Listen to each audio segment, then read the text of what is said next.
Hello and welcome back to Trade of Thought. I am your host Akanksha Anil, and today our guest is somebody who is known for his human centric solutions to every problem. He is the managing director of Navo Management Consultants and an Amazon best-selling author.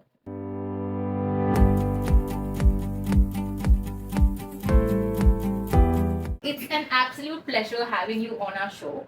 So, during my research, I was looking at your LinkedIn, and there are some interesting keywords that I found in your bio: master data storyteller, last mile man, purposeful listener, and one page communicator. Can you tell me what these words mean to you? Interesting. Master data story. So data storyteller is all about saying or depicting data in the form of a story. Yeah. So what's a story? Story is nothing but you take your audience from something that you know to something that you don't know. Yeah. And you build it in a very sequential manner, right? So the same thing can be applied from a data perspective. So generally the audience knows something or you establish something, right? Like your revenue. Then you can actually travel the entire revenue, dissect it the way you want in order to drive home a particular point. So there should be a plot. Yeah. When you actually, it's not about just creating a lot of graphs and charts and then putting them together, but there's a plot in the whole thing. Like a journey for people to It's a journey and then to drive home a point. Yeah. Every story, there's a driving home some point, right? Yeah. So a period of time, started calling myself as a storyteller. And it's so important because data, usually people have this belief it's so boring and it's tedious. So when you create a story, it creates a sort of journey for them to enjoy and remember. Exactly. Communication. There's a big lack in the whole thing. So that's where is the last mile. So whether it is data or in content, I found that there is something that is missing at the final stage. So I call myself this last mile. What's the third one? Purposeful listener. Well, today a leadership trait is listening. And people think it's very difficult. So listening is important, purposeful listening is important. Yes, yes, absolutely. And of course, one page communicator is the whole thing that we are going to see now, right? So since we are on the one page communicator, can you tell me the background and what compelled you to write a book called One Page Communicator? Necessity is mother of invention, right? Absolutely. See, a human comprehension is best when you can deliver at the least effort that the human can put. Yeah. The least effort is, can I see things in one screen? Mm. Right? So if I can see it in one screen, you look at the eyeball, it's consuming information from corner to corner. Okay. And it can relate this information to that earlier piece of information. Decision making becomes faster. Because at the end I saw that this is a skill, it's a much needed skill. There are two people. One is people who want the content in one page, the leadership or whosoever, and people who are delivering to them. Both of them needed this skill. Correct. That's the only way is to write a book. Yeah. So, in your book, you highlight the importance of organizing thoughts. How do you think this skill can effectively improve a leader or a manager's role? See, when people communicate, we often find this issue. You will think and you will talk, or you will talk and you will think. Thinking is the process, speaking is the outcome, the communication is the outcome. So always, whether it is in corporate, in everyday world, you manage, you focus on managing the process and not to manage the outcome. Whether it is your sales, focus on not the outcome of the sales, not the target. Manage the process of achieving the target. Yeah. So that's the so thought has to lead, followed by the action. So, like we're still on the thought process, can you tell me how improving the clarity of the thought process can contribute to communication? If you communicate in a manner that lacks clarity, your action gets muddled. Okay. Right? Yeah. And then we say, no, I did not mean this. So the communicator must have the clarity. Yeah. So I always say, if the other person has not understood, it is not the other person's problem. It is your problem if the failure in articulating your thoughts. So the key word here is articulation. Yeah. The moment you think and you articulate and then you deliver, two steps will be missing in most of the cases, right? Wherever there's a communication problem. Correct. So you think, you articulate. Automatically, the process of articulation is focusing on delivering clarity. I agree, absolutely agree. And can you tell me how understanding your audience and aligning your message with the purpose is important for when it comes to communication? common practice. So when you want to write a communication, we just go understanding in depth and having clarity in audience's number. Second thing is, why are we doing what we are doing? This is a fundamental question that we need to ask, right? Any job for that matter. Why did I say? Why am I saying what am I saying? So you automatically set the purpose. Then your message will be nicely crafted for the audience to meet a specific purpose. These are all tools. That these things has to be imbibed in our day-to-day thinking process and our actions. So AMP is one of the two. Not a fundamental tool that I tell my people. So I remember you mentioning the art of storytelling and narration. How do you think incorporating these elements into the messaging is impactful for? We are always wired for stories. So if we are, and that has not changed. So that is why today, anytime when we have a story, people have the inclination to sit and listen to the stories. So therefore, storytelling becomes integral and important element in the any kind of communication process. That's why you see some successful communicators. They always will say, "I have 3 points to mention. I have two viewpoints." So they set the audience's expectations right. And storytelling has been part of our culture for such a long time. There have been reports of seeing cavemen also draw stories in the caves. So seeing that now translate into business also makes sense. Like the audiences would want to hear the story. Part of the storytelling is important to the journey. So redundancy in communication is a common challenge, right? So how do we eliminate this redundancy to continue being effective in communication? Redundancy will cause confusion in communication. That's a very important rule. Probably I have to explain it in my book called Message, which says mutually exclusive, collectively exhausting. These are all tests and tools and techniques that are vividly explained in my book. That if you imbibe them all together, and they will flow in naturally. Anything my purpose comes here. I don't want my audience to get confused. Correct. So, what steps can individual take to become, good one-page communicators in today's world? By the book. Easiest way. This book is a practical guide. Hmm. Right. So and I have specifically put toolkits there. These are the toolkits I normally use them. So it is already an experiential outcome. So all they have to do is buy the book and they'll be good one-page communicators by the end of the book. The book has already received a Golden Book Award Wow. last month, right? Yes, In India, I right? remember you mentioning it. Congratulations. Thank you so much. Yeah. Yeah. And now that we live in an era where there is so much of noise, we are constantly being bombarded by different kinds of communication at all times. So something that breaks the noise has to be impactful, has to connect with the individual. So all of your tools certainly make sense. I have an interesting example. So I do consulting exercises and I always come with narratives. So I explained it to a very large company CEO and I said, you have a long tail syndrome. And I finished my presentation and I went. The next day morning, I normally wake up early in the morning, 3:34. People sleep at 2:30, 3 o'clock, right? So I get a message from him. He said, Basu, you told that I have a long tail syndrome. What is it? What did you refer to? I said, man, you are awake still this time. I'm awake, the world knows, but how about you? He said, no, I was doing anything, but this was in my mind since you told me.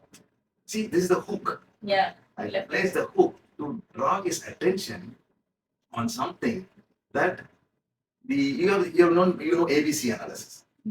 Right? A, B, C. C is the less important ones. Yeah. But if your less important ones are too large number, then you really have a problem. Yeah. And typically you will find this in receivables. So if you have too many customers with 150 dirhams, 200 dirhams, 300 dirhams, 400, something like this, then they are singly insignificant, they are collectively significant. Correct. Right? Yes. So to drive home a point that your ABC analysis C gets ignored, if I have to make sure that the CEO's attention is drawn to this, I have to find a book. Yeah. Right? Yeah. If you leave it, this length will go longer and longer. Yeah. Nobody will care for it. Collectively, it is around 145,000 dirhams. You won't leave 140, 150,000 dirhams, right? But you have created this. So narratives is a hook. And narratives delivers action. True. So, in your book, you delve into the significance of the 6 C's of communication. Can you share some of that? Like, what is the 6C and how is it important in our communication? 6 C's are more of clarity, courtesy, so conciseness, as I said, Yes. concreteness, correctness, and completeness. All of it are, if you remember, you don't need over a period of time, if you make it as a practice, you can't have an incomplete communication. Yes. Right? You can't have a communication which is not concrete enough. Correct. Right? It has to have the authenticity, it has to have facts and all that. So it should be correct, obviously. It should be concise because people don't have the time to read the whole lot of stuff. So clarity and courtesy. So courtesy, I touched upon the human-centric aspect of Yes. it. So the 6C as an introduction area, I wanted the audience to understand broadly the words that they normally know and how they play in their regular communication. So you mentioned knowing your audience, understanding the purpose, and narrative-driven messaging, like we've discussed, as key elements. So how do these elements together work to create an effective communication? It's complete. If you miss any of it, then you actually miss something. Yeah. But all these tools actually interplace, right? One with the other. Yeah. So when we do this, when you write the content, how do you write the content? My Kipling's rule comes. So who, when, where, what, why, how. Thank God in English there is no another question. There are only 5 W's and 1 H, only 6. Anytime if you apply this, you will find the completeness in your communication. You will find that you have already applied the message, right? Mutually exclusive, collectively exhaustive. You have not missed out anything else, right? So this way, you actually have there's a nice connectedness when you are explaining a process or whatsoever, right? So you see all these things applies when you take each and every tool and they flow Together. while you create your communication. So a good communication is like a very delicious recipe. Any one ingredient is missing and it loses its taste, it loses its flavor. Yeah. Yeah. So in all this time that you've done your consultations, what is the one common problem that you have seen across when it comes to communication? You mentioned the solutions, but what is the clarity? Absolutely. For this, I had to write another book called C3, Corporate Conundrums and Confusions. Yeah. It's all about delivering clarity, right? We think that we know certain words, but actually we know half. Knowing half is dangerous. Right? So I also learned in the whole process of writing that book. So creativity and innovation. Have you seen people saying it's an innovative idea? Yes. Right? Wow, you have a nice innovative idea. They don't know what they're saying. Your idea can be creative. It can't be innovative. Yes. Because innovation is the outcome of the creative idea. Correct. So at the time of idea generation, you can generate hundreds of ideas. Then many things gets filtered out. 1 or 2 or 3 ideas converts into, I can imagine of a flying car. Right? Who stops me from imagining it, right?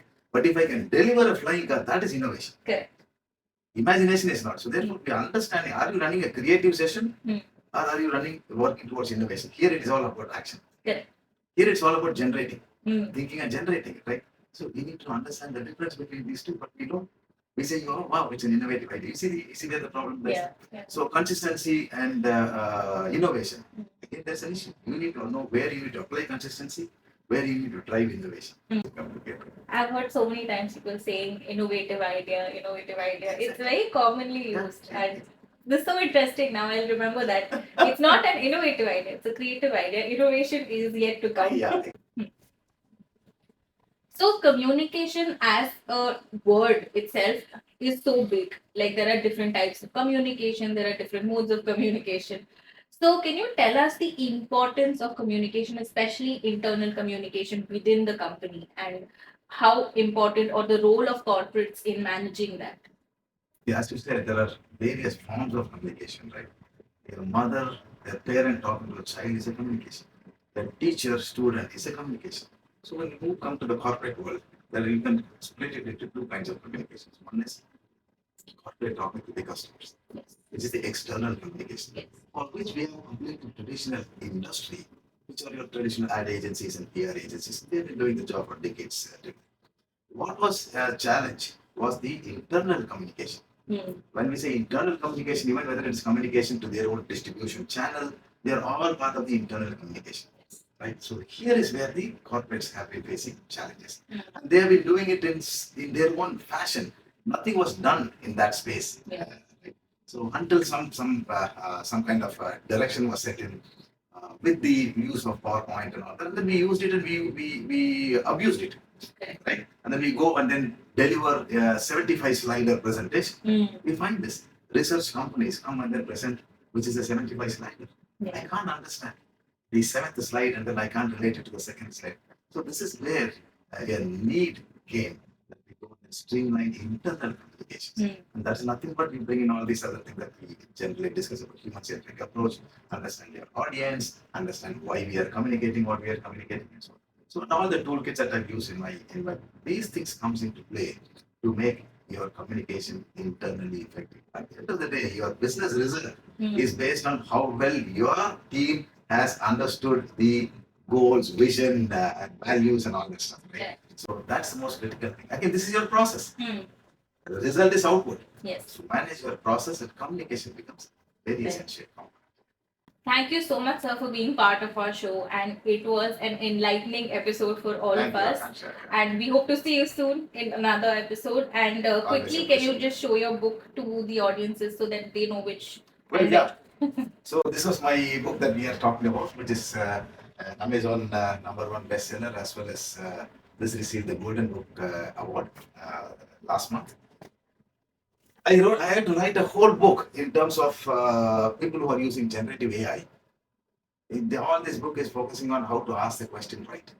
Because when you ask a question to human beings, so I can look at you, right? Yeah. But you're going to ask a question to the machine. It won't come back and tell you. So this book is focusing on how to ask the questions right to the machines. And this again is in terms of C3 is the latest book focusing on corporate conundrums and confusions. Here again is when people have a clarity in terms of what the words that they're using and how it actually has an impact in the performance of the organization and how people understand it rightly. Yeah. I had come up with another book which actually delivers clarity and fuels efficiency. Thank you so much for watching today's episode. And don't forget to like, share, and subscribe to our podcast. Until next time.